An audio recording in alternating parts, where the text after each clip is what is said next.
Hey, welcome to Plant Yourself. I'm your host, Howard Jacobson. Two quick announcements before we get to today's show. If you're interested in becoming a health coach, I'm offering another run due to popular demand for people who can't make 8 p.m. on Wednesday nights, Eastern Time. So we're doing another run of the program, which will meet, the practicums will meet at 10 a.m. on Wednesdays, Eastern Time, U.S., which means if you're in Europe or Africa, that might be good for you. Also, if you're in the U.S. and evenings aren't good and you have free time in the mornings, either 7 a.m. Pacific time or 10 to 11:30 Eastern, then you can participate. If you want to find out more about becoming a wicked effective health coach, you can go to wellstartcoach.com.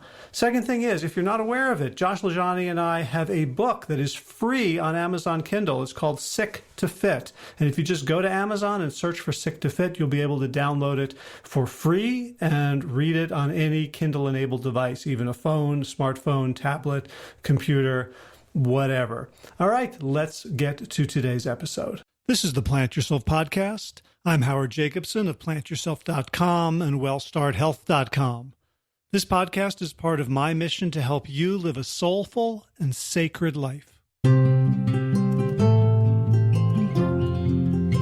So today's guest, Charles Eisenstein, has been challenging my thinking on all sorts of topics for about 15 years now, but never more so than with his latest book, Climate, A New Story.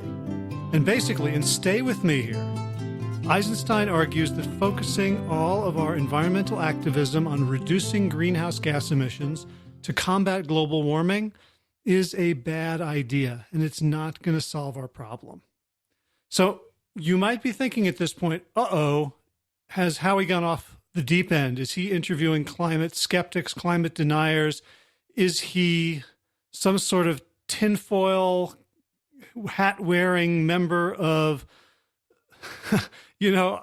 all these thoughts are going through my head, like how you're going to judge me for daring to have a conversation that questions the dominant climate narrative. And let me put you at ease, because I'm a card-carrying member of the enlightened, scientifically literate, progressive wing of the American populace. And of course, I know that human-created climate change is the single greatest threat to our civilization, and that the biggest thing we can do to combat it is to reduce our carbon footprint individually and collectively.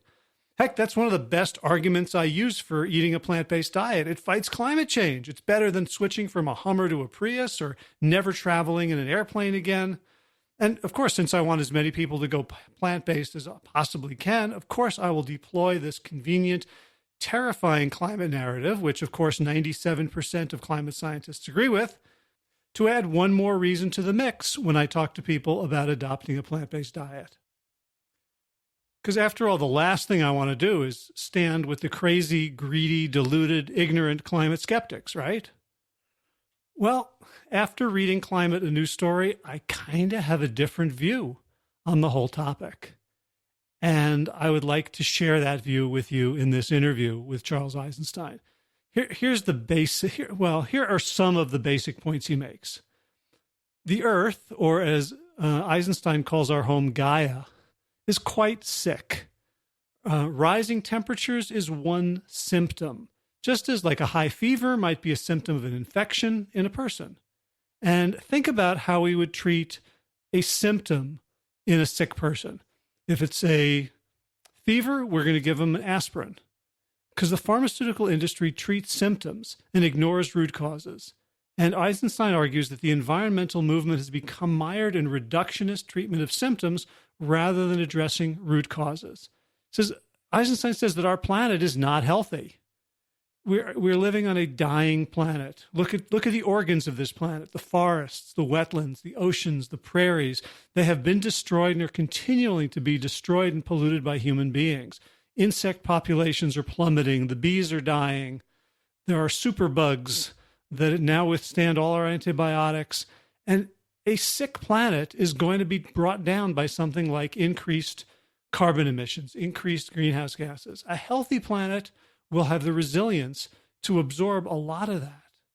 And let's dig deeper, he says. The root cause of our mistreatment of Earth is that we don't view the Earth as sacred.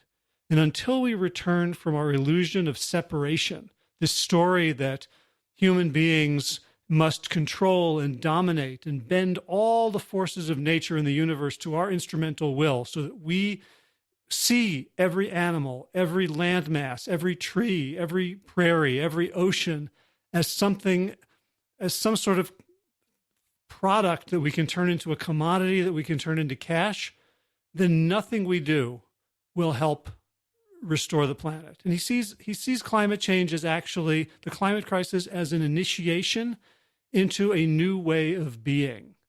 It's not just, okay, so let's put tubes in the sky to suck carbon. It's not simply switching to renewable fuel sources so that we can continue our addiction to energy, or continue our addiction to improving our so-called quality of life by having more square footage, by having more stuff.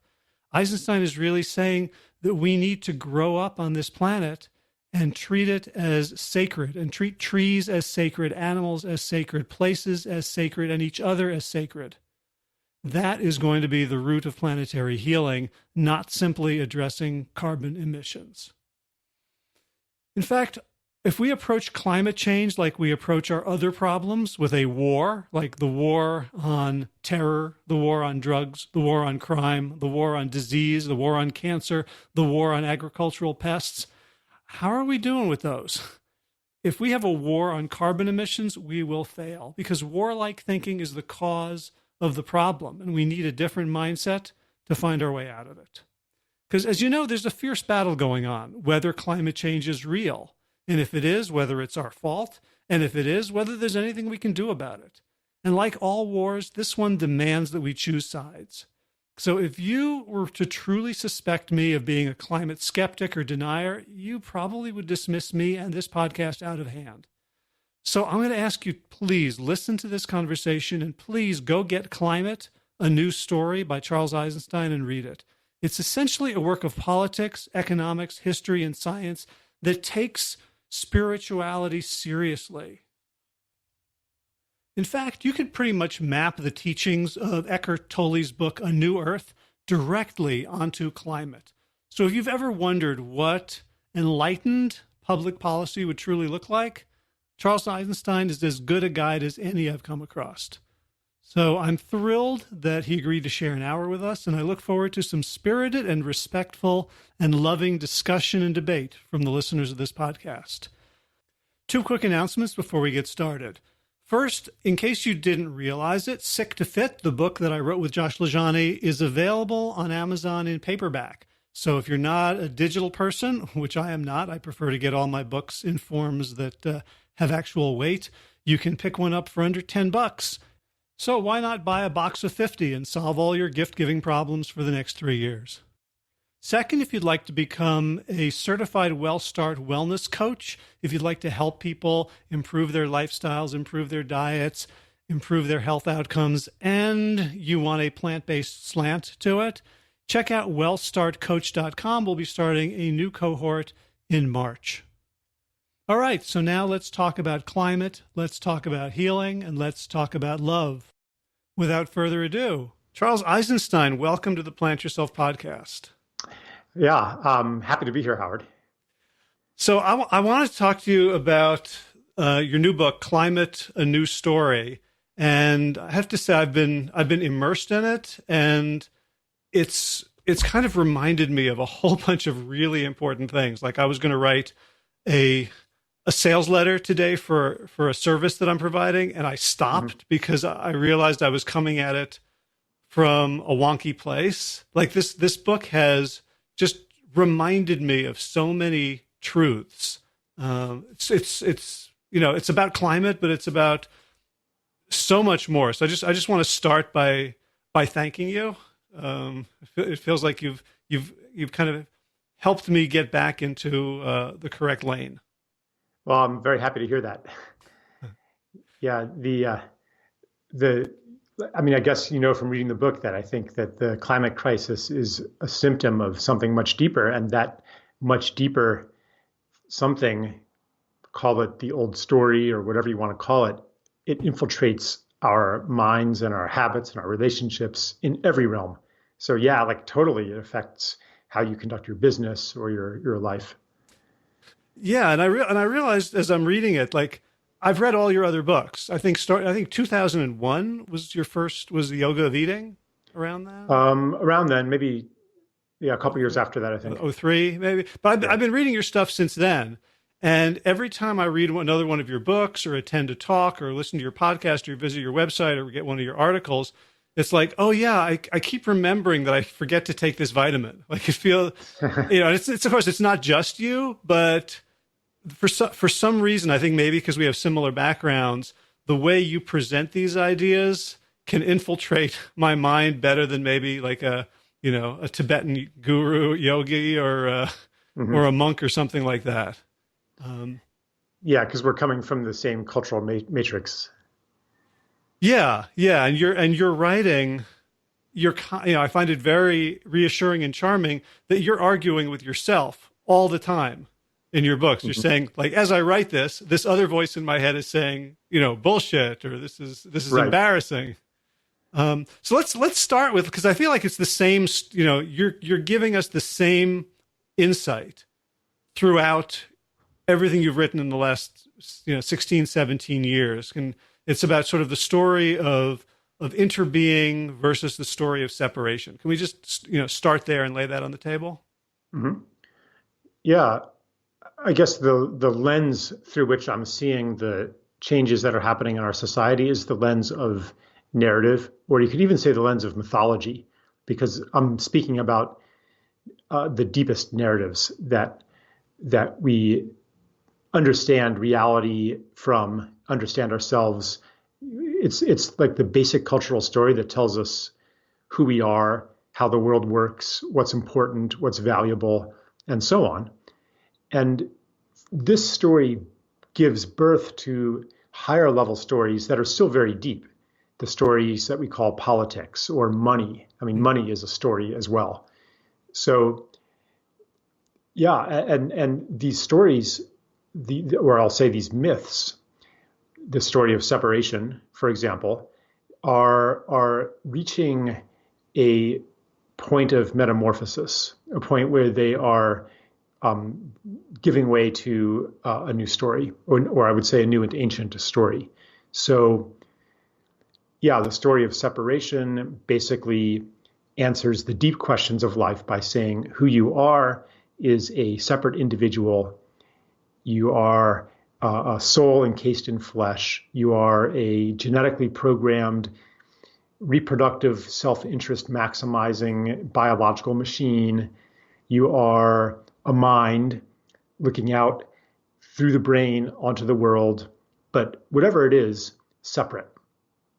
And then from that, we see, like, from that, it naturally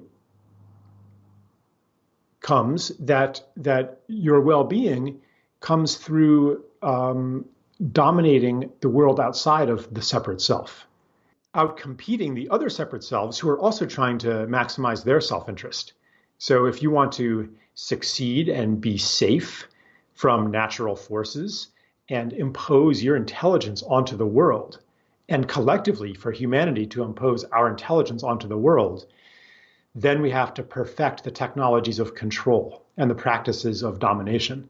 So all of that, all of the things that we castigate ourselves or society for, the damage that we're doing to the ecosystems, all of that is a natural outcome of the story that we are taking for granted as reality itself. And that story has never, the dominance of that story has never been total. There have always been, for example, esoteric traditions in religion that offer a different story. There have always been people on Earth, there still are people on Earth who hold a different story that's actually a lot older. And these lineages and these threads back into the past are kind of, you could say, these rhizomes that are ready now to give birth to the fruiting body of a new story, new to us, but actually very ancient. And I use Thich Nhat Hanh's word for it, the story of interbeing, which is, it goes beyond interdependency or interconnection, because interdependency or interconnection kind of says, yeah, we're separate, but we need each other conditionally to meet our needs. We need the forests to make oxygen. We need the other beings, otherwise we'll die.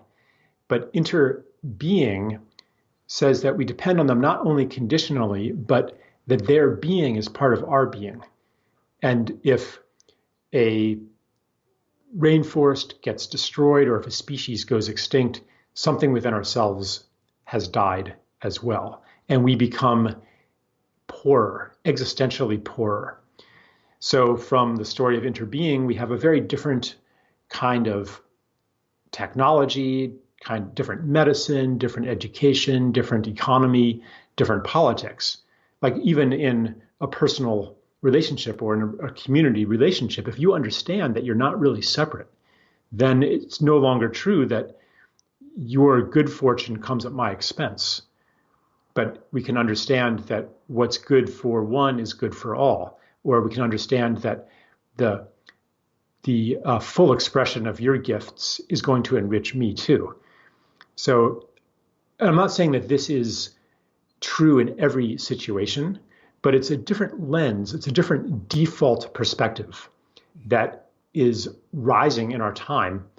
And so anyway, I'm sorry to go on so long, but basically what I do in my work is I look at these different institutions and systems, medicine, economy, technology, and so on, and say, what would they look like from the story of interbeing? Like if they were built on the understanding that we're not separate from each other, we're not separate from nature, then what would they look like?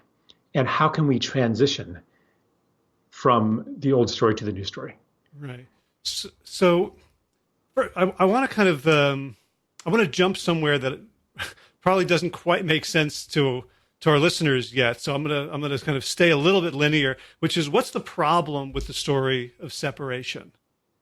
Like we've had it for a long time. It just makes so much sense to me. It's like I look out the window and I see a bunch of things that aren't me. Yeah, and it's not that they are identical to you. It's more that who you are is the totality of the relationships between you and all of these things. And if you strip away all these relationships, then what's left is nothing but a point of attention. And so I could get more metaphysical about this, but basically, it's just to understand that you're connected to everything, and that also that you're not the only intelligence in the world, or that humans are not the only intelligence, but we are in a world that's full of beings, full of intelligence, full of consciousness, on every level. The cosmos, the planet, even our bodies have an intelligence that's distinct from the intelligence of our minds. Our cells have an intelligence. And when we understand that, then, so just to apply it to healing, instead of trying to impose intelligence on a body that is just a machine, we can seek to unlock the intelligence that's already there, or feed it information that it needs in order to return to wholeness, that kind of thing. So, yeah, and I'll just say also that one reason that it's not that the story of separation is wrong. I would say that it's a very, very narrow spectrum, narrow band of the spectrum of reality. You can do amazing things from the story of separation. You can build skyscrapers.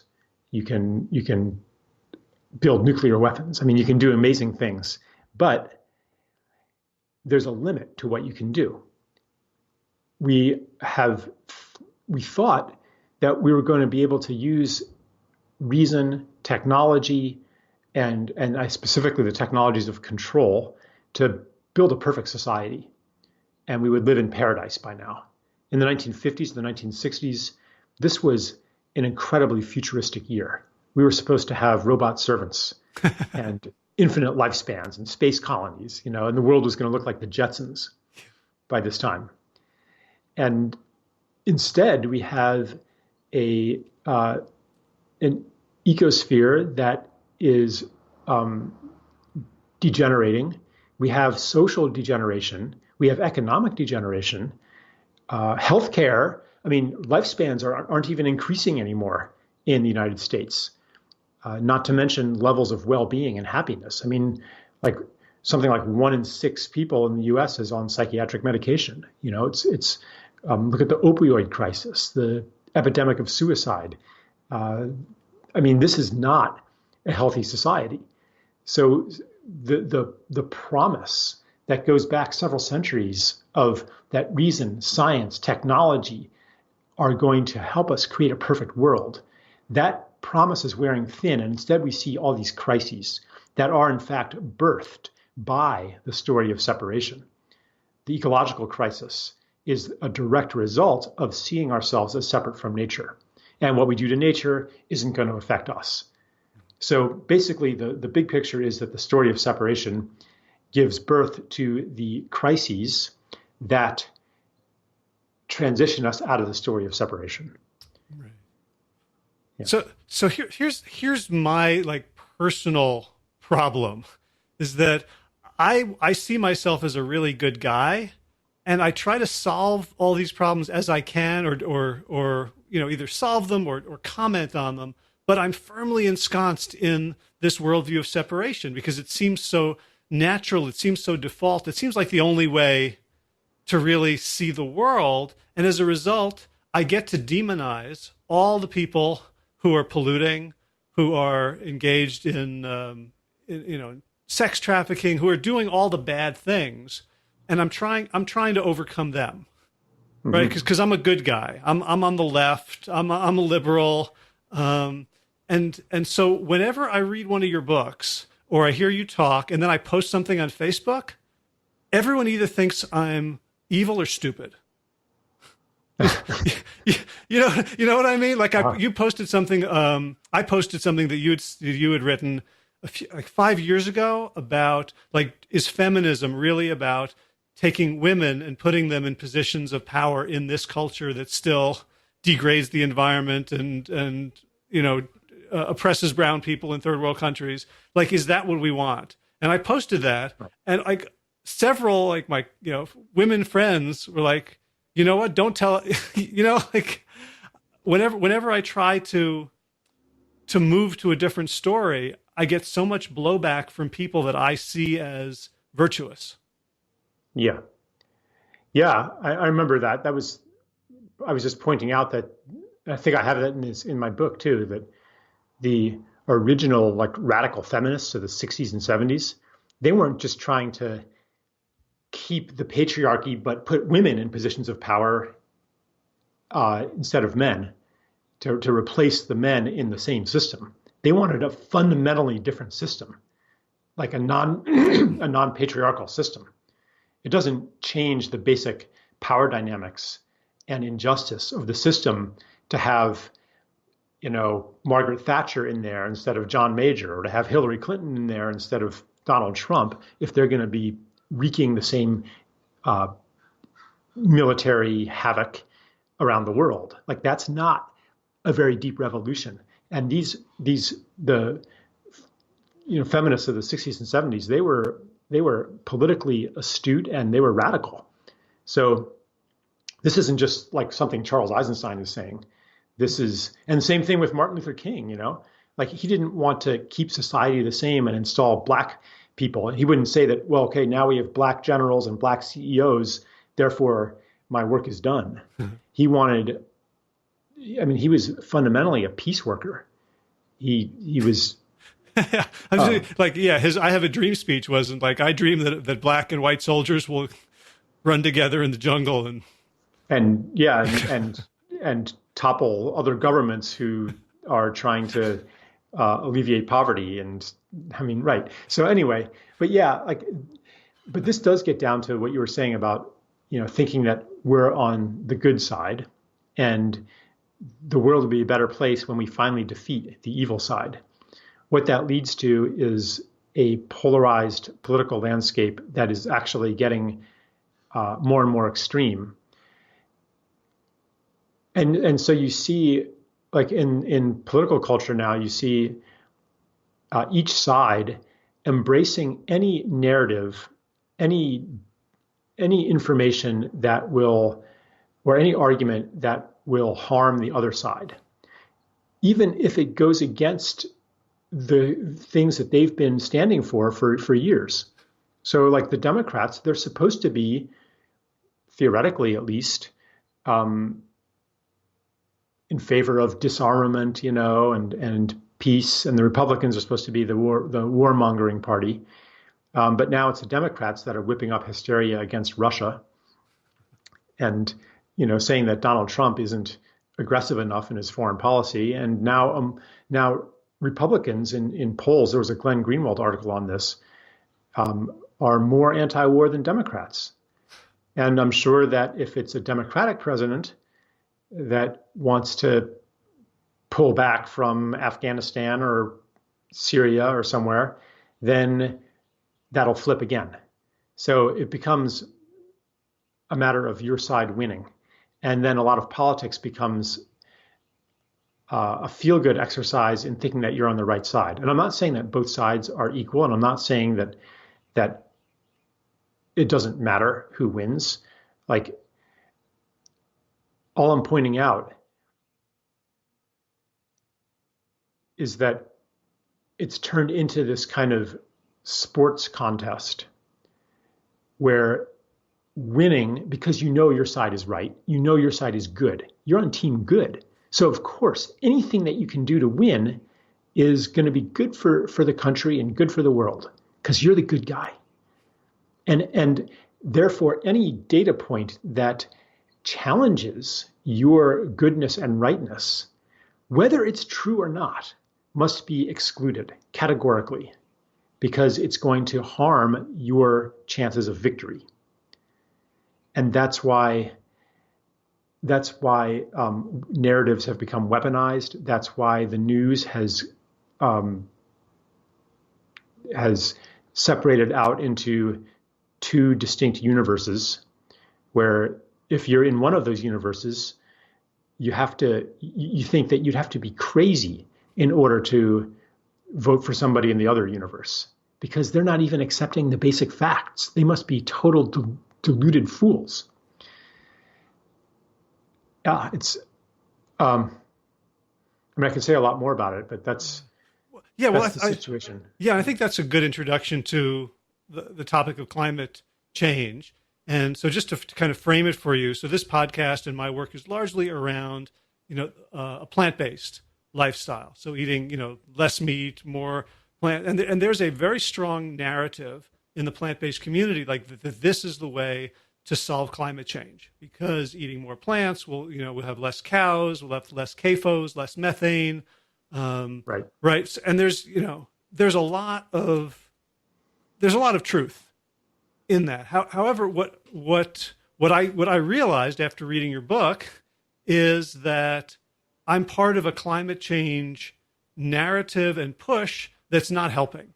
That we're not going to make things better because we're attacking a symptom.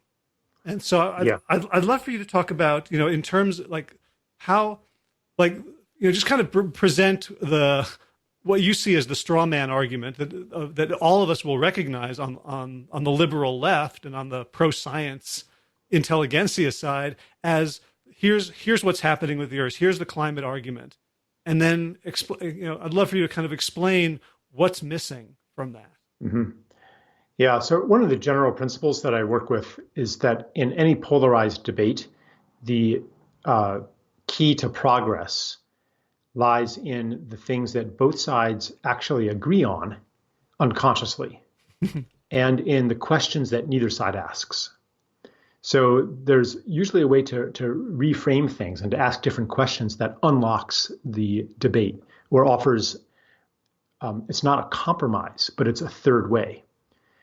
So in the case of climate, one of the different lenses that I offer is the lens of water, that says that the derangement of our global climate and weather systems has more to do with water than it does to do with greenhouse gases.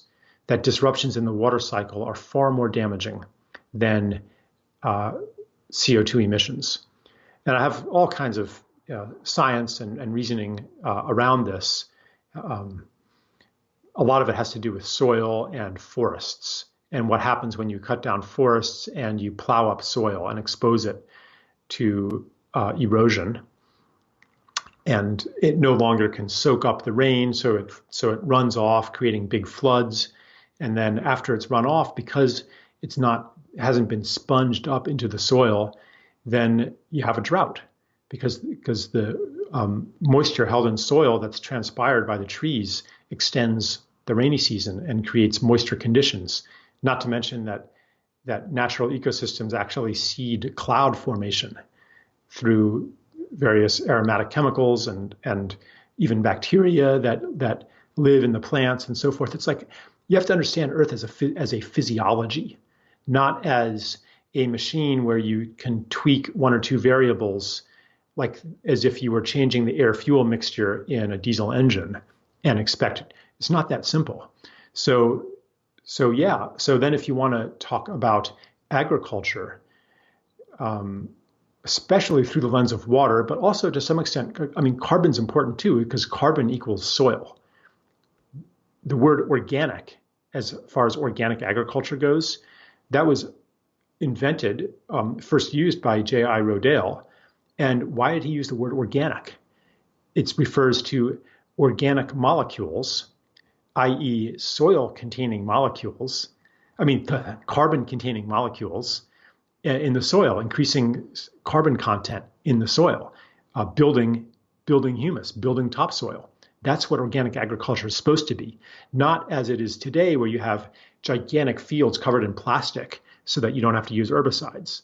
Have you seen those? Like, that's organic, or hydroponic factories that don't even have any soil at all. I mean, yeah, I would prefer to eat that than something that's doused with Roundup, but it's not good for the environment. Whether it's raising vegetables or grain or meat, if you're harming the soil and you're harming the water, then you are harming the planet. And yeah, so what's the most damaging practices? They are industrial practices.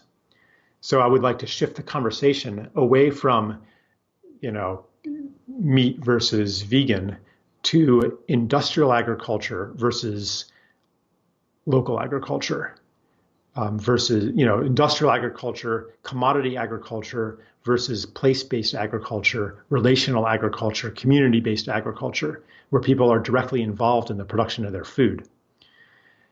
That is actually a much deeper transition, I think, than just applying industrial methods to produce vegetables rather than meat. Whether you're producing meat or grain or vegetables, industrial methods are horrendously damaging.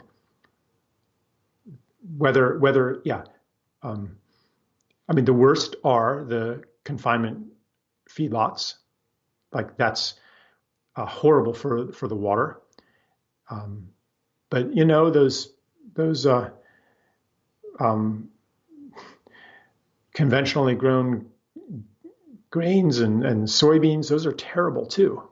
I mean, what they do to the soil is basically dead in those places. The soil there's no earthworms in it, there's no mycelium, there's nothing. It's just like this inert medium where you add chemicals and you take away food. So that's, and so basically what I'm saying in the book is we need to understand that Earth is alive, that soil is alive, even that water is alive, that an ecosystem is a community of life and is itself alive. Then we can relate to it with reverence, with respect, with love, because there's something alive. And I would even go farther than that. I would say that there's something conscious that we can love and that we can be in relationship to. And if we don't go there, then all we can hope for is that we become a little more clever in how we deploy the, quote, resources of this planet. But that's not, I mean, that might be involve, some external systems change, but that doesn't get to the core. The core is our alienation from a living planet. From that place, we're going to do harm, no matter what. Right. And so, I mean, your chapter on, the spectrum, the climate change spectrum and beyond really blew me away. Because I think, in the chapter earlier, you talked about the key problem is reductionism, where we're trying to convert living things into numbers. We're trying to convert complex systems into the equivalent of diesel engines. And almost everyone I know, myself included, has been thinking about the climate change debate in those terms. Can you talk about why that's inadequate, just to reduce everything to greenhouse gases and carbon emissions? Yeah, I mean, it's very attractive because then all you have to do is set a carbon budget and you can evaluate every action and every policy based on how much carbon it's going to produce or how much carbon it's going to sequester. So it fits easily into a linear quantitative way of thinking about the world. The problem is, or one problem is, that it leaves out the things that we can't put a number on, which in the quantitative mind, well, that's okay. If you can't put a number on it, it's not real. What's important is to get those carbon numbers down. So then something like getting lead out of the water in Flint, Michigan, or banning Roundup, banning glyphosate. Like how do you put a number on that? That's not gonna be as high a priority. Or saving the sea turtles. Or here's a big one for me lately: ending seismic testing and testing of Navy sonar in the ocean, which is deafening whales. Like whales or even like killing whales, giving them, it's so loud. It'd be like if I went into your neighborhood and set off 165 decibel air guns every 10 seconds, night and day for weeks and months at a time. That's how it is for the whales and the dolphins. Well, okay, we all think that that's bad, but it's not a threat to the planet because what's the effect on carbon of those things? Put a number on that.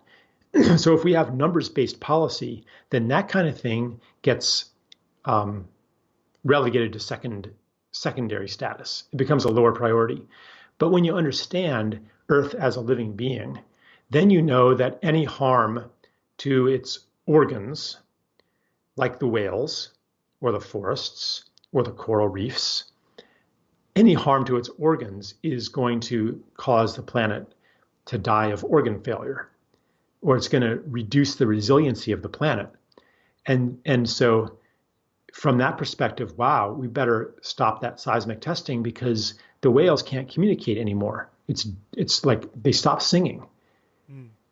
What's the carbon score of that? I mean, actually, it probably does affect carbon because everything is interconnected.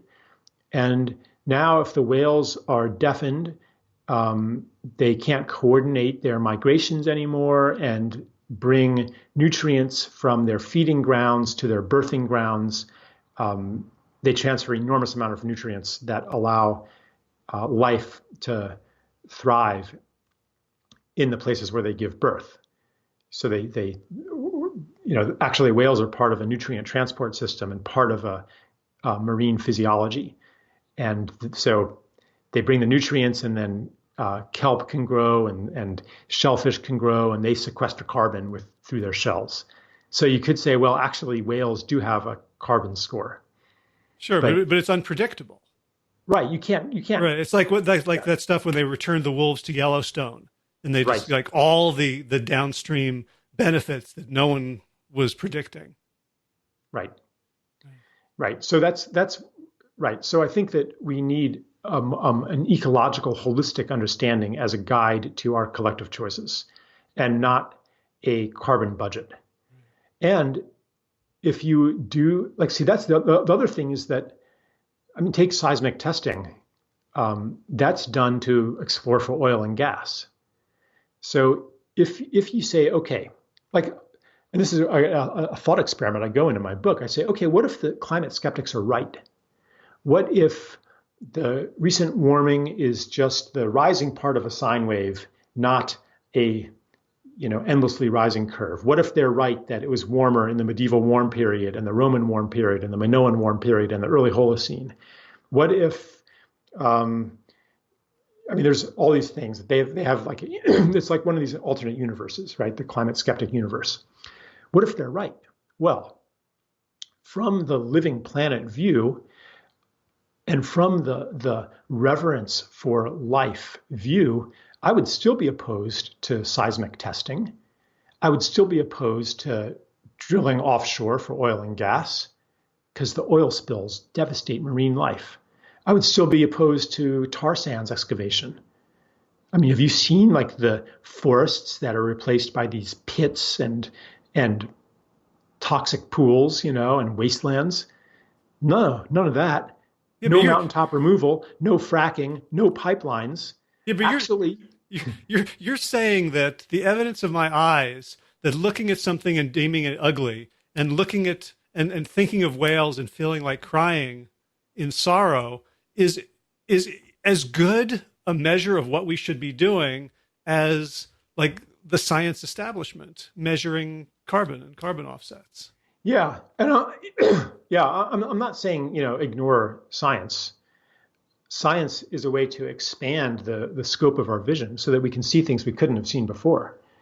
And I think that I do think that we should cut carbon emissions. That high levels of greenhouse gases put more stress on a system that is already severely degraded through ecocide. I mean, the organs of this planet are really stressed. Half of all the mangroves are gone. 80% of the seagrass meadows in New England are gone. There's almost no high grass prairie left in North America. Like all of the systems that maintain a really strong, resilient planet have been degraded. What's left? I mean, the Amazon is still left, most of it. The Congo. These are, if I were like world dictator, I would say first priority is to preserve those. Those need to be absolutely sacrosanct because Gaia's knowledge of health still is intact in those places. It's a reservoir of the memory of health for the planet. Second priority is regeneration, to restore, to reforest, to rebuild soil, regenerative agriculture. So first, conservation. We need marine conservation zones. There's one proposal to put half of all the world's oceans in marine conservation zones. Like, yeah, let's do stuff like that. Third priority is to stop dousing the entire landscape in pesticides. And toxic pollution and I hate to say it, but radio and microwave pollution, electromagnetic pollution. I mean, this is, if you look into 5G and some of the non-mainstream information about that, it's pretty horrifying what it does to humans and what it does to insects and wildlife.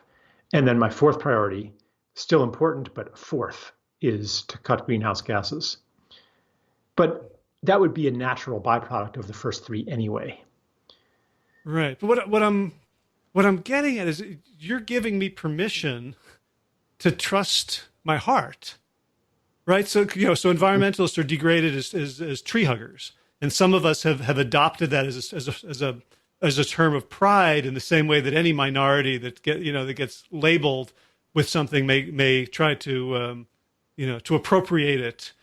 But yeah. But like to say like I am a tree hugger, like literally say that I love nature. I love trees. I love walking. I saw a little snail crossing the road this morning and like, with your book in my ear, like my heart went out to this little slimy guy. Yeah. Like it's not only, it's not something to be ashamed of. And in fact, it's as worthy as a driver of policy as all the scientific think tanks that are coming, that are just reducing things to numbers. I find that so empowering and beautiful. Right. Yeah. There was a part in my book where I said, okay, environmentalist, you might give arguments about, well, we need to cut greenhouse gases, or we need to preserve this or do that. Because if we don't, here are the bad things that'll happen to us. Here are the economic costs. And they're trying to speak the language of policy, because that's what counts in policy. It's the costs and benefits. But I say, but come on, admit it. That's not the real reason why you're doing this. The real reason is because you're a tree hugger. You're a bird lover. You're a butterfly watcher. You're a turtle caresser, like that's who you are. Come on, like admit it. It's not that you're making some implicit rational calculation that ecocide is going to eventually harm you or your grandchildren. Even if it weren't, and that's another thought experiment I do. I say, okay, well, suppose we could get away with it. Suppose we had the technology, had the know-how, and the capability to replace every ecosystem service with a technological service, to replace the forests that produce oxygen with concrete algae pools, to have carbon-sucking machines to maintain atmospheric balance, to have bubble cities that keep out all the toxic pollution, to have vat-grown food that tastes almost as good or just as good, thanks to the miracle of chemistry. And what if we could create a world like that? A gigantic strip mine and waste dump with bubble cities and beautiful digital displays of nature scenes, VR of nature, to replace the nature that's gone and dead. And rising lifespans and higher literacy and all the things that Steven Pinker says prove that the world is better and better.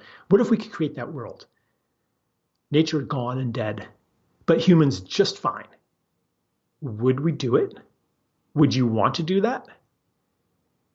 And if you do not want that, then you have to have some other argument besides metrics of human well-being. You need some other reason. When someone says, well, why should I care? Why should we preserve the rainforest? Why should we preserve the whales? What reason can you give? Besides, if you don't, bad things will happen to you. The only reason is because we love them, because they are sacred. That's the reason we need to step into. And so, yeah, that starts on a very personal level. It starts on a ceremonial level. It starts by giving attention and care to whatever form of life presents itself to you.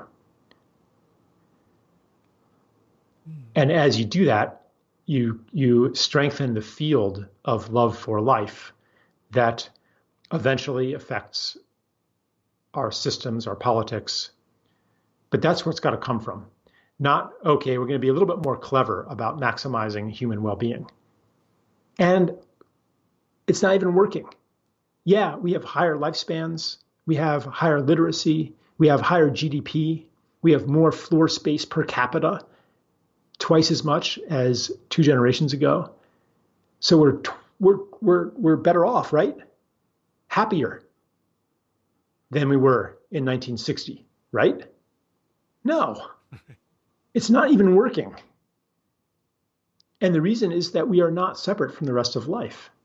Even if we can insulate ourselves from the consequences that we can measure, the unmeasurable consequences still get in under our fortress walls, and we're miserable. Well, and you begin the book by pointing out that the consensus narrative from the left is that we're addicted to fossil fuels. And you jump on that word addiction and take it very literally and say, addiction is something that we do to make up for some deep lack. Yeah. Right. So and you have this this paragraph that you quote from your previous book, the More Beautiful World Our Hearts Know Is Possible, that like had me. I was trying to read it to my wife, and I was like, crying, trying to get the words out. I'm not finding it in the. I didn't write down what page it was on, but how much basically you start out. How much ugly do we need to compensate for a loss of beauty? How many adventure movies do we have to watch to compensate for a lack of true adventure in our lives? Like, right? Like the addiction, the whole addiction model of addictive food or drugs or sex or work is based on the fact that it's infinite because we're never going to meet our needs. We're never going to get our need for vitamin C from M&Ms. Right. And so talk about what you think the need is that we are fueling with our addictions to fuel. Yeah. You know what? Maybe I'll go grab that that passage. Okay. I can probably find it online very quickly. Here it is, page 209. Okay. And I was reading just to bookend it. The two parts of the book that have that pierced me was that paragraph, which obviously I read 6 years ago, but it didn't stick in the same way. And the woman in India who was talking about what happened when her family became wealthy, and everybody moved away, and there was no one to hear the couples argue, and there was no one for the children to play with. Now that they all had their own homes and they had higher standards of living, and like those two were sort of the narratives that broke my heart. Yeah. According to every metric, that woman's family's better off. They each have their own house. They have more floor space per family member. They have higher income. They're producing and purchasing more goods and services. They all now have access to childcare, and they can all pay for childcare. But when she was growing up, they didn't need to pay for childcare because there were dozens of kids in the household, this extended family. They always had playmates. There was no such thing as a play date. There was no such thing as boredom. And they had free reign of the outdoors around them. That was their territory. That was their turf. So, yeah, it illustrates the problem with metrics is that it leaves out the things that you can't measure, that are unmeasurable, or that you simply choose not to measure because it's inconvenient. Like usually what's measured are the things that contribute to the interests of the people doing the measuring, the things that they think are important, and who gets left out. Right. And as you said, like what we don't measure could be defined as our shadow. Right. Right. It's not like we're deliberately leaving them out. So we don't even think about counting them. Right. It just doesn't seem important to us. Like we don't even know to measure it. Right. I was with a woman recently who works with one of the Kogi mamas. The Kogi are this indigenous nation in Colombia that are very, very, very traditional in their practices. And they call themselves elder brother and us younger brother. And they're like, younger brother is messing things up here. We need to teach him some things about how to run a planet, and they're really big into ceremony. And they say that they say a lot of stuff that echoes what I say in my book, that there are certain special places on Earth that are the deep reservoirs of the mind of the planet and the health of the planet. And if you destroy those, then the planet will die. They also speak a lot about ceremony and the importance of doing the right ceremonies in sacred places on Earth, or places where there's been trauma, places that need healing. So one of them was out in California, and he's like, this is a few years ago, he's like, you better do some ceremonies here, here, and here, because if you don't, there are going to be really bad fires. And his words were not heeded. And turns out there were really bad fires. And he came back the next year and he said, you have to do ceremonies here, here, and here, or the fires will even be worse next year. And that came true too. And then he came again, said the same thing. And they're like, how could it be any worse? And then this year there was the campfire. That was even worse.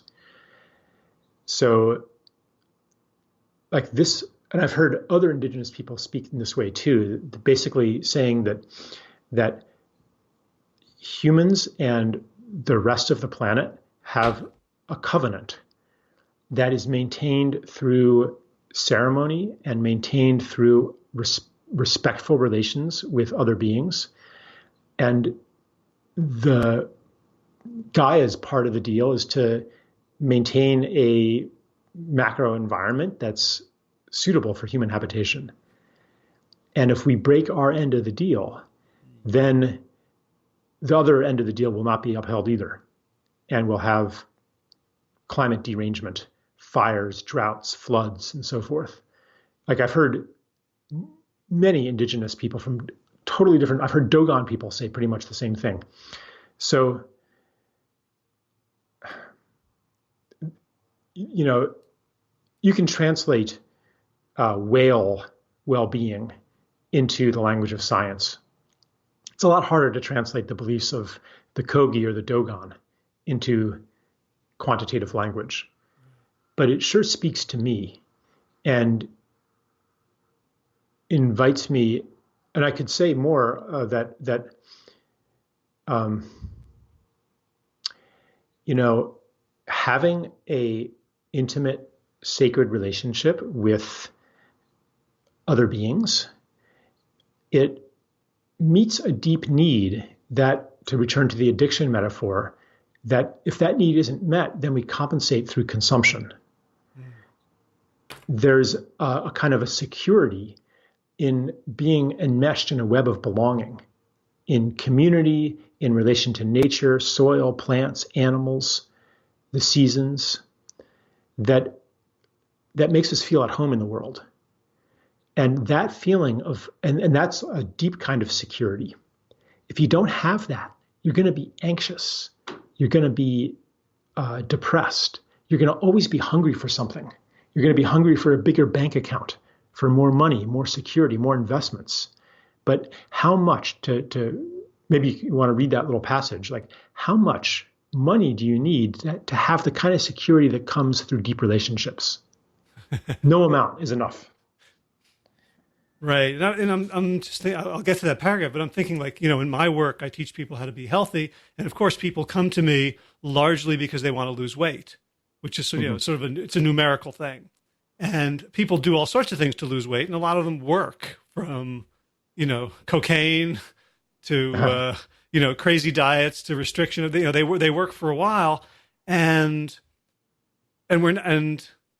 trying to teach people, like, it's about, if you do the things that will make you healthy, the weight will be an afterthought. It will be an accidental or incidental side effect. And I think you're saying the same thing about these Kogi ceremonies, that if your come from is, we need to reduce greenhouse gases, we need to lower the temperature of the earth. Yeah. But if all we're doing is that, then we're going to manipulate ecosystems. We're going to destroy land and displace peasants to put up biofuel. We're going to put up more dams. We're going to, you know, but if our goal is the health and the healing and the unity and beauty of the planet, then the carbon emissions are going to go down naturally without us making that the only thing that matters. Right. And if we don't do that stuff, then no matter how hard we try, we're not going to bring carbon emissions down. We've been trying since, 1992 to bring them down. They're more than 50% higher than they were in 1992. We're swimming against the tide. Basically, we have a system that only works with increasing consumption, only works economically, only works psychologically, because of these unmet needs that we have for community, intimacy, relationship, authenticity, belonging, and so forth. So we maintain those, but then we try to limit the addictive meeting of those needs with, a carbon tax or something like that. We haven't even done that. Like, it's impossible, I think, to bring down carbon emissions when we live in a system that requires more and more consumption for its maintenance. Well, I'm not willing to have a lower standard of living, right? Just and I what you're saying is like we're thinking about this in terms of, well, we've got to we're screwed. We have to downsize. We need to have smaller. Like I need to have less of a life. And when you describe this woman in India, like, God, would I love a compound with hundreds of beloveds that I know, and cranky uncles that I can't stand, but just to be embedded, like to have that safety, to feel a living planet under my feet. I would probably give up my noise canceling headset and my iPad. Yeah, like that's a good example. Do you need a noise canceling headset if you live somewhere where you don't hear highway noise and traffic and airplanes, but instead you hear birds and children playing and the crickets? You don't want noise canceling headsets then. Right. So basically we created a situation where we need more and more technology to insulate ourselves from the effects of all that technology. I mean, the same thing in the health food thing, you import pristine supplements from Iceland or from wherever, like these fancy minerals and things like that. You need that when the soil has been so depleted, and when we're cut off from deep relationships to plants, where we would know how to nourish ourselves on subtle levels. Fighting the symptom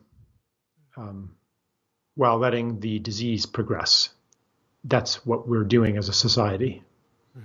And the other thing you point out is that if we're using the language of self-interest and we're using carbon taxes and credits and basically bribes and threats, carrots and sticks, the way we always do in the story of separation, then we're just going to get a society that's doing just enough to not get caught. The same way you described, like, okay, I'm gonna treat my child like an automaton and make sure he has the proper nutrient, quantities and the proper warmth, proper ambient temperature, as opposed to this boy I love. Right. Yeah, I mean, that's just the way this is an outgrowth of the story of separation. You find a cause to attack, something that's causing the problem. So you gave the example of weight loss. This is really similar to the mindset of carbon fundamentalism. It's calorie fundamentalism. So that in that mindset, the way to lose weight is to eat less or burn more calories. Just like the way to have a healthy climate is to emit less or sequester more. Same logic. But it's not asked, well, why am I eating more than I need? What are the conditions for this excess consumption? Am I eating because I'm lonely? Am I eating because I'm stressed? Am I eating because I am depressed? Like, why? Am I eating because I want some excitement in life? Because I want a break from my tedious routine? So to force yourself to eat less is a perfect example of attacking the symptom while leaving the cause untouched. And that sets up an endless war against the self, an endless struggle of willpower versus desire, which is unnecessary when you do see and then change the underlying conditions that's generating the addiction. So yeah, same thing with fossil fuels. And like you were saying, the solution isn't to make do with less of what we already have. It's a total transformation. And it's actually a positive transformation. People will be happier in bikeable, walkable communities than they will be in McMansions, where every function has been privatized and made indoors. I recently watched a Charlie Chaplin movie with my 6-year-old. The Kid, it was called, and it's really funny, and there's like no special effects in this movie. They don't even have sound. It was a silent movie. But what I noticed, the scenes, like there was public life, there was street life. You would go out onto the street and there were people out there. There were conversations happening. People were gathering. There were arguments. There were fights. But it was like life was public. When life is public, you don't need so much of the private. So, or you could say, well, you're greedy and bad for wanting an SUV and a McMansion and so forth, and you should make do with less. Mm-hmm. You should make do with less, electronics and less comforts, and without your espresso maker, and without this and without that. But those things are a response, and in some cases, a necessity, given the society that we live in. People are miserable. That's why they're addicted.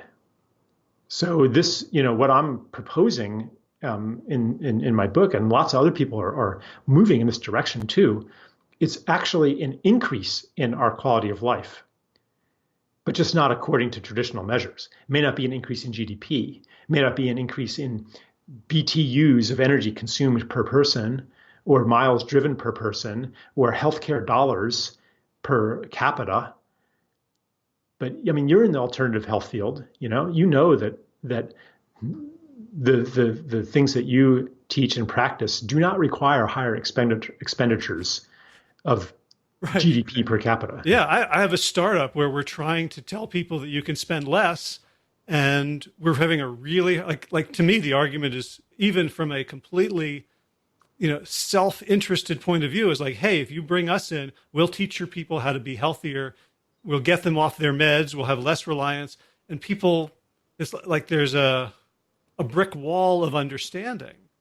I think part of it, as I'm reading your book, I'm thinking like we're trying to change the system, but we're using all the same marketing tactics and finance structure as the existing system. Like I think there's some tweaking there, but also just recognizing that we're saying something that just literally makes no sense to people, as if we were speaking whale song.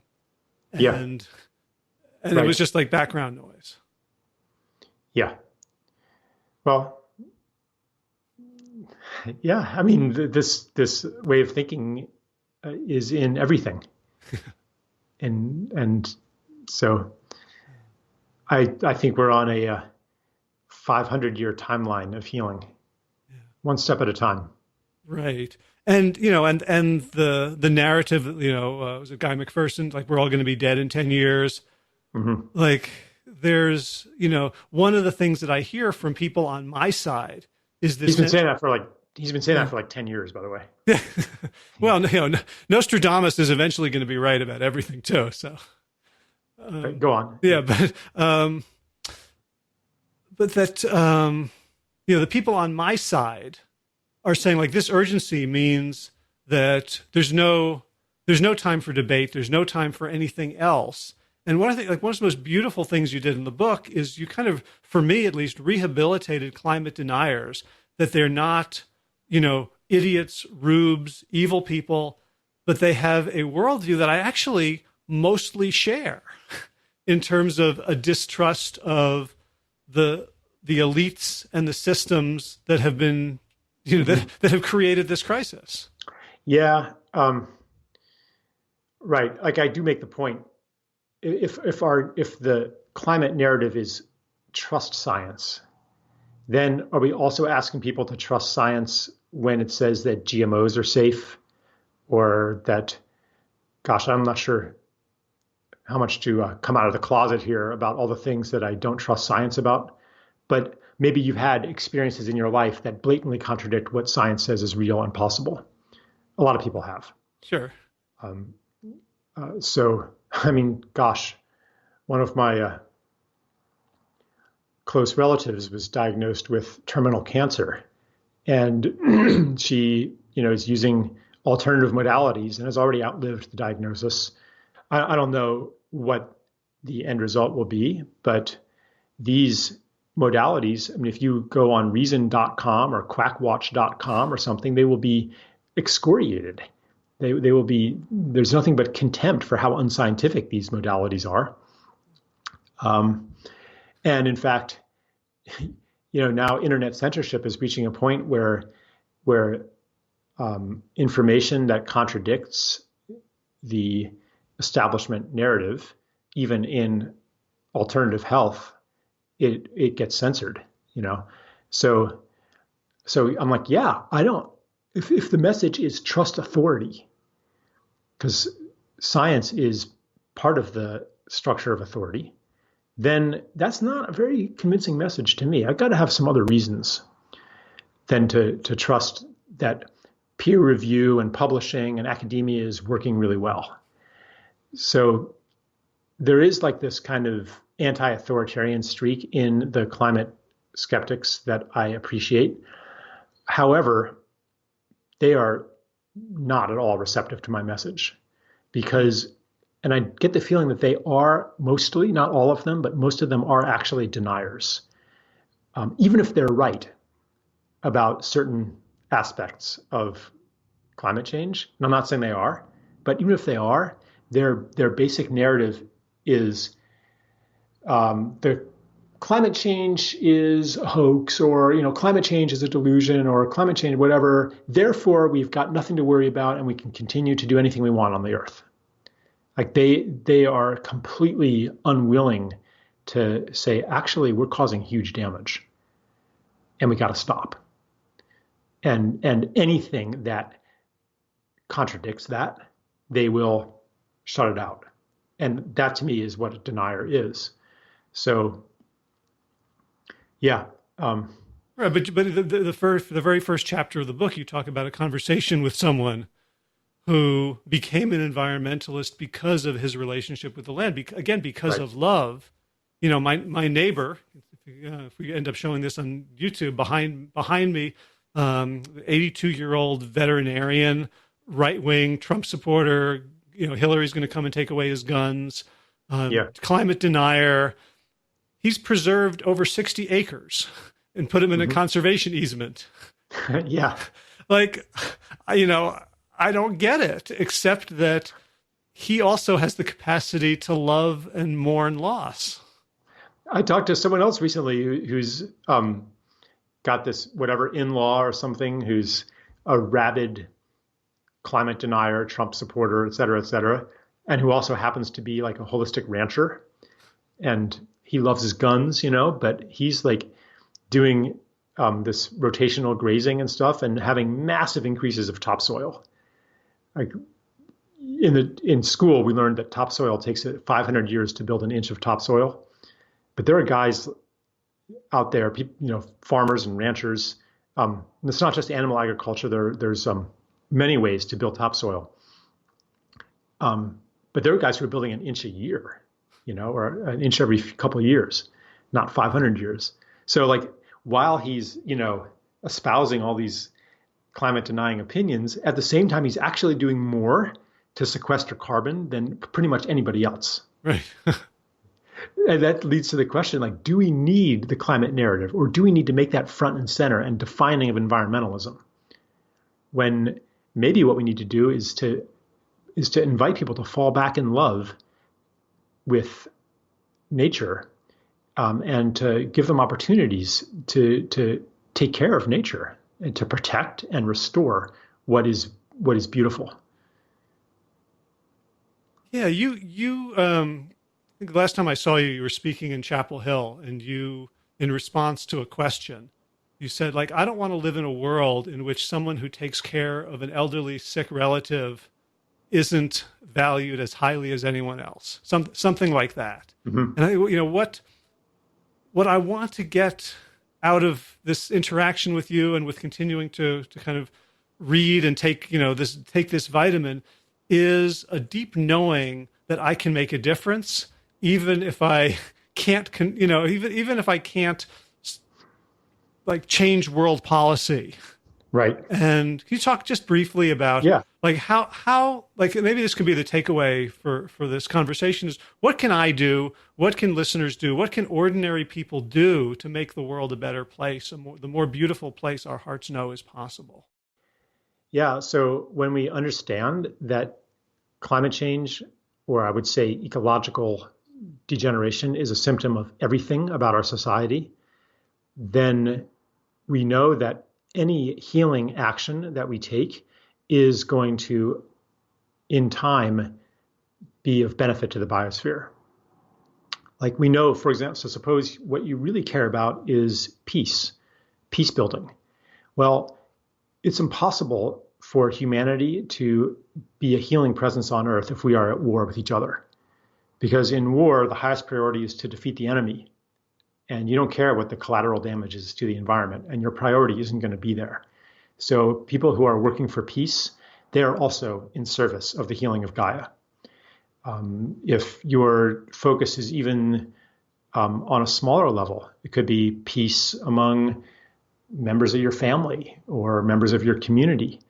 That's also strengthening the field of peace that is ultimately of benefit to the world. And basically, what the Kogi are saying is that they're emphasizing the importance of ceremony to send a signal to Earth that we care about you. We want to be part of this healing. If you're sick and you're getting the message right and left that no one cares about you, how strong are you going to be in your healing? But so we need to send Earth the message that we care about you. Even if the rational mind says, well, if I plant a permaculture garden, that's not going to scale. That's not going to go viral. That's not going to change public policy. So what good does it do? But it sends a signal. It sends a message. It is a form of communication with the Earth. And the message is, I love you. I want you to stay. I care about you. It also, in the language of morphic resonance, it creates a morphogenetic field, or strengthens a morphogenetic field which says, basically, this is Rupert Sheldrake's idea, that any change that happens in one place generates a field of change that allows it to happen more easily elsewhere. So we become part of a new reality, a reality in which we are in love with Earth. So through very conventional mechanisms, but also very esoteric mechanisms, any small action is part of a larger healing. I mean, it is impossible. Ultimately, it is impossible to have a healthy planetary climate and have a sick political climate or social climate or psychic climate. All of these things reflect each other. And that means that you can trust wherever your healing impulse draws you, whatever you care about, whatever has come up in your life, and understand that there is an intelligence beyond ourselves that knows how to make best use of us, and that communicates what that best use is through the organ of the heart, that makes us care about something. That's a receiving of a message. Like the message goes two ways. So Gaia is communicating to us, or the totality of life is communicating to us as well, through the function of what pierces us, what makes us care, what makes us want to devote our gifts to another being. Like we can trust that we've been put in just the place that we're needed in order to be part of planetary healing. That gets rid of a lot of second guessing, right? Which, yeah. Right, that's like my second job is like, well, I should I read, Bessel van der Kolk, and I'm like, well, I really should do trauma work. Right. And then I read, an environmentalist, like, oh, no, I've got to be on Sea Shepherd, Right. Like there's always somewhere else for me to be that's more important, as opposed to like that trust is, I think it's an analog of trusting, like the Earth is going to give me the food I need and the connection I need, and my community is going to give me the love and support and direction that I need. And one of the things I love that you say in the book is that, there's this view that, well, the Earth will be fine without us.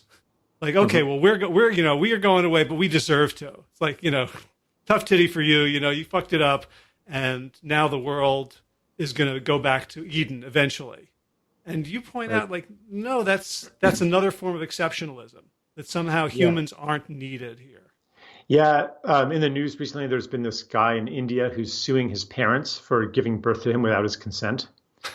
Did you read about that? I think I saw something like that. Yeah. Yeah, and where he's coming from is humans are a scourge on this planet. There's too many of us, so he feels guilty, but he can't help being born. So it's his parents' fault. He didn't consent to that. So basically, it's coming from this guilt at being here on Earth.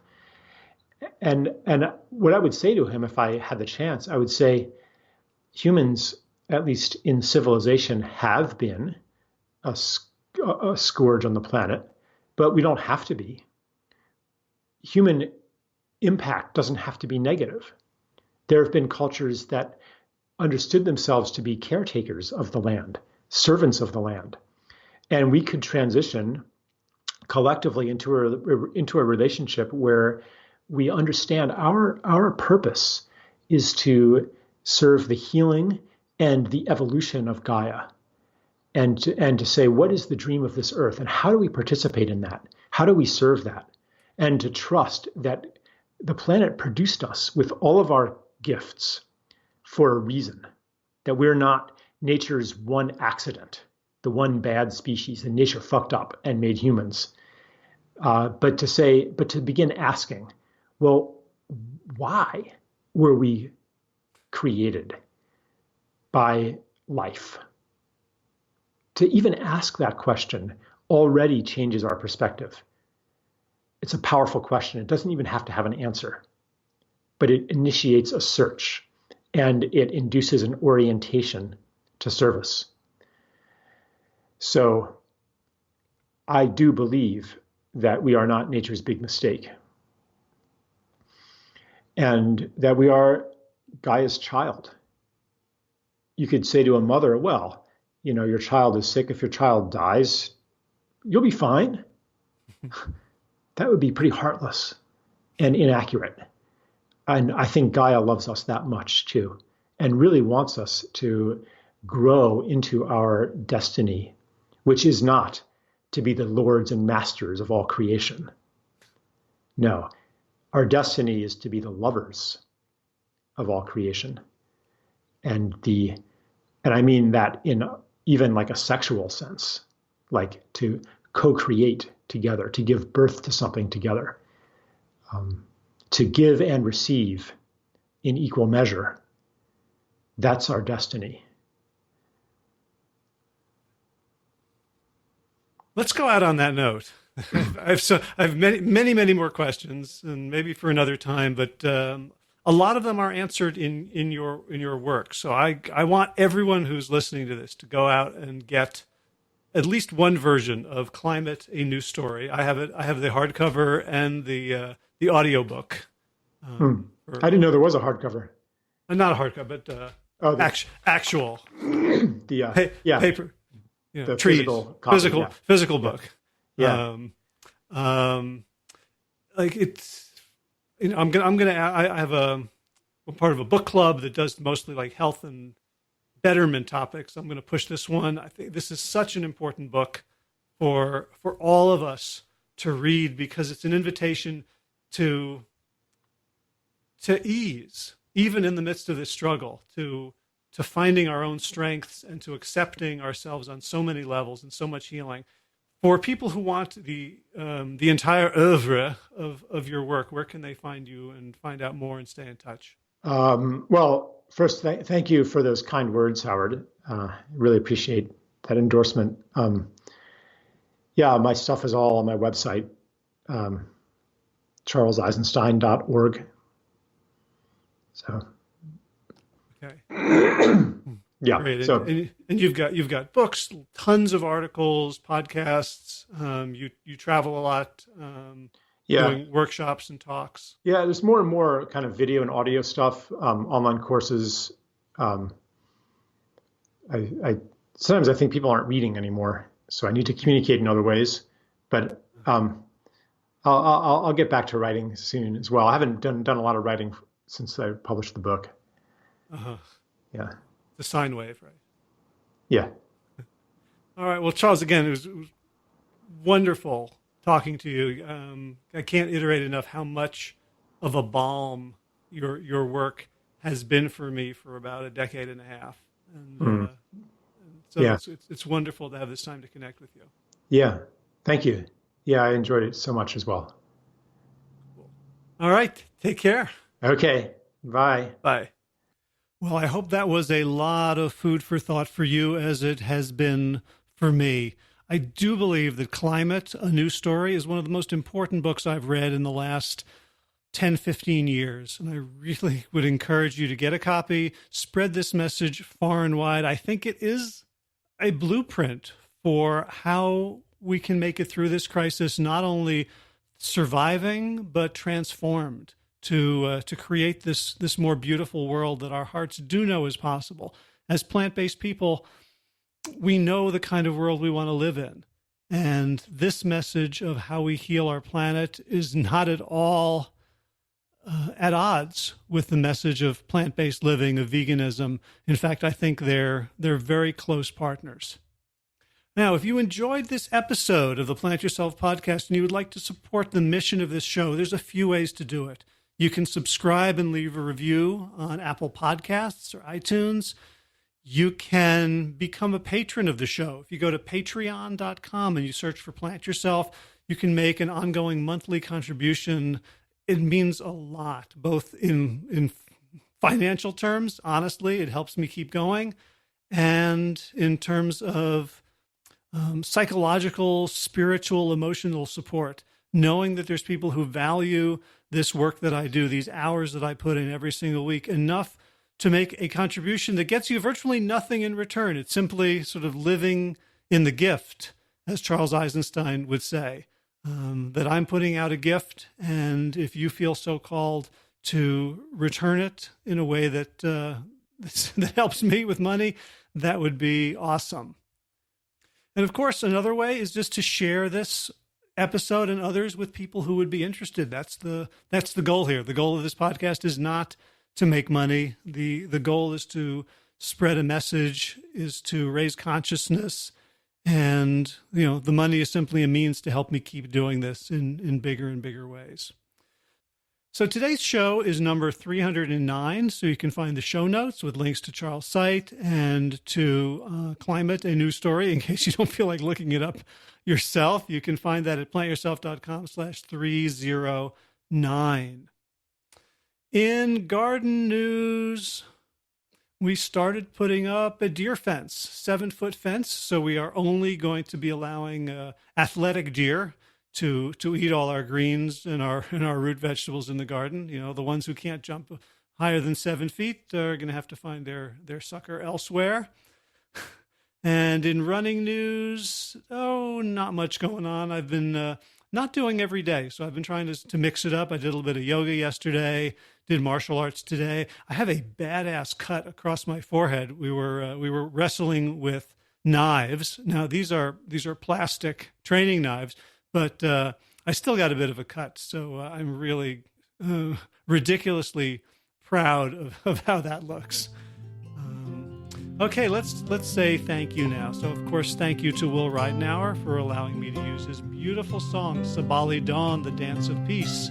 You can find more of Will's music at his website, willridenauer.com. And, of course, thanks to all of you Plant Yourself podcast patrons, as in Kim Harrison, Lynn McClellan, Anthony Disson, Brittany Porter, Dominic Mara, Barbara Whitney, Tammy Black, Amy Good, Amanda Hatherley, Mary Jane Wheeler, Ellen Kennelly, Melissa Cobb, Rachel Burns, Christine Nielsen, Tina Sharf, Tina Ahern, Jen Volkanovsky, David Bizek, The Mysterious, Michelle X, Elspeth Feld, Victoria Dolomanoa, Leah Stoller, Alan Christensen, Colleen Peck, Michelle Andrew, Josina Julianne, Roland, Stu Dolnick, Sarah Durkis, Rhymesworth, Circus, Kelly, Cameron, Wynne Pedersen, Leanne Peterson, Janet Selby, Claire Adams, Tom Franzik, Jeanette Bedden, Gil, Sarah, David Donahue, Blair Seibert, Lorona Vizov, Gio and Carolyn Argentati, Jody Friesen, Ruth Ann Thunderberg, Misha Rosen, Michael Warbeck, the equally mysterious Tracy Z, Alicia Lemus, Rebecca Hughes, Val Linneman, Rhymes with Cinnamon, Nick Harper, Stephanie Holmes, Martha Bergner, Nicole Ramsey, Susan Ahmad, Molly Levine, the inscrutable Harry R., Susan Laverty, the Panda Vegan, Craig Kovic, Adam Sharf, Karen Burry, Heather Morgan, Ashley Corcoran, Kelly Machia, Deanne Norton, Bonnie Lynch of Plant Happy Oregon, Sabina Kurtzels, Nigel Davies, Marion Blum, Teresa Copel, Shell Rutledge, Julian Watkins, Breen O'Connell, Brian Sheridan, Shannon Hirschman, Kate Rolls, Linda Ayat, Julie Langholm, Hedda Cardisa, Tuzin Wakani, Hainline, Aaron Greer, Alicia Davis, Aviva Lael, Heather O'Connor, Carolyn Jensen, Sherry Orlikoski of Plant Powered for Health, Karen Smith, Scott Morani, Karen, Joe Crabtree, Tanya Lewis, Kirby Burton, Teresa Carell, Kevin McCauley, Elizabeth Rothschild, Kelly Baker, Miracle Ann, Jesse, Cheryl Dwyer, Jenny Hazelton, Valerie Peltier, Peter W. Evans, Colleen Harrison, Justine Divich, Joshua Sommermeyer, Dennis Bird, Darby Kelly, Lori, Fanny, Linnea Lundquist, Valerie Hummel, Deb Casilla, Emily Iconelli, Levy Wallach, Rosamund McAtee, Dan Bacorny, Stephen Leenan, Patty DiMartino, Mike and Donna Karts, Deanne Bishop, Bill Burry Elf, Gunter Schmidt, Marjorie Lewis, Kelly Molden, Tricia Adams, Ian Kramer, Nancy Sheldon, Lindsay Bayshore, Gunn Marie Hagan, and Tracy Gullidge for your generous support of this podcast. That's it for this week. As always, be well, my friends.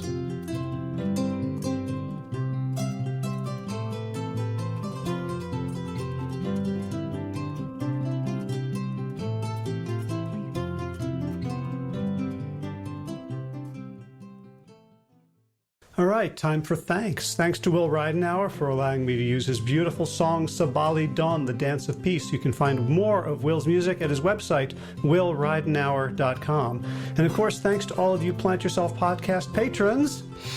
Kim Harrison, Lynn McClellan, Anthony Disson, Brittany Porter, Dominic Maurer, Barbara Whitney, Tammy Black, Amy Good, Amanda Hatherley, Mary Jean Wheeler, Ellen Kennelly, Melissa Cobb, Rachel Barons, Christine Nielsen, Tina Sharp, Tina Ahern, Jen Filikanovsky, David Bizek, The Mysterious, Michelle X, Elspeth Feldman, Leah Stoller, Alan Christensen, Colleen Peck, Michelle Andrews, Josina, Sarah Durkis, Rhymes with Circus, Kelly Cameron, Wayne Pedersen, Janet Selby, Kara Adams, Tom Franzek, Jeanette Benham, Gil Assert, David Donahue, Blair Cyber, Torona Vizo, Gio and Carol Argentati, Jody Friesner, with Ann Funderburk, Misha Rosen, Michael Warbeck, the equally mysterious Tracy Z, Aviva Lael, Alicia Lemus, Rebecca Hughes, Val Linneman, Rhymes with Cinnamon, Nick Harperson, Martha Bergner, Susan Ahmad, Molly Levine, the inscrutable Harry R., Susan Laverty, the Panda Vegan, Craig Kovic, Adam Scharf, Karen Burry, Heather Morgan, Kelly Machia, Deanne Norton, Bonnie Lynch, of Plant Happy Oregon, Sabina Kurtzels, Nigel Davies, Marion Blum, Teresa Copel, Julian Watkins, Breed O'Connell, Shannon Hirschman, Linda Ayat, Holm Hedegaard, Isa Tuzawak, Connie Hainline, Aaron Greer, Alicia Davis, Heather O'Connor, Carolyn Jensen, Sherry Orlikoski of Plant Powered for Health, Karen Smith, Scott Morani, Karen and Joe Crabtree, Tanya Lewis, Kirby Burton, Teresa Carell, Kevin McCauley, Elizabeth Rothschild, and Jesse, Cheryl Dwyer, Jenny Hazelton, Valerie Peltier, Peter W. Evans, Colleen Harrison, Justine Divich, Joshua Sommermeyer, Dennis Bird, Darmy Kelly, Lori Fanny, Linnea Lundquist, Valerie Hummel, Emily Iconelli, Levy Wallach, Rosamund McAtee, Dan McCorney, Stephen Leenan,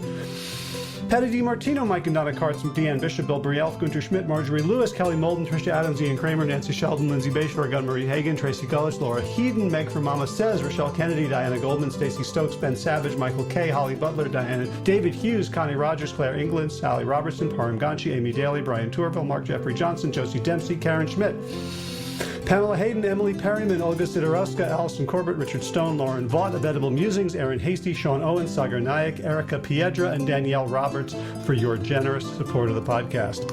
That's it for today. As always, be well, my friends.